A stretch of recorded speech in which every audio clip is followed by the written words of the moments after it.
মানে একটা বাস্তবই যে দক্ষিণ কোরিয়াতে কতটা উন্নত। গরমের কালে একটা হচ্ছে আপনার এয়ার কুলার, হ্যাঁ, ঠান্ডা বাতাস বের হয়, এটা দিয়ে রাখছে গরমের জন্য। আগে কিন্তু এটা ছিল না।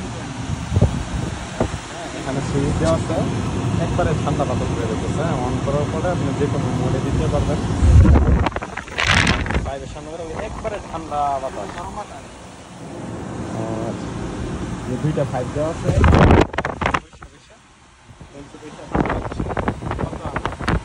গরমের জন্য দক্ষিণ কোরিয়ার সরকার জনগণের জন্য কত সুবিধা, সুযোগ সুবিধা। হ্যাঁ, এটা হচ্ছে একটা বাস স্টপেজ।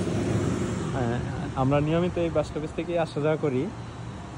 আর এখন গরমের সিজন পড়ছে, প্রচুর গরম, এই কারণে প্রত্যেকটা স্টপেজে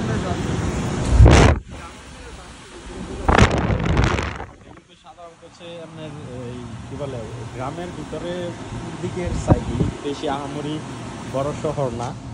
এই যে উপজেলা জাতীয় একটা এরিয়া দেখেন, গাড়ি ঘোড়া তেমন নাই, তারপরে এখানে সুযোগ সুবিধা আছে। তার মানে চিন্তা করেন বড় শপিসগুলোতে কীরকম ফেসিলিটি দিতে পারে তারা। এটাই হচ্ছে উন্নত দেশ এবং ডিজিটাল দেশ।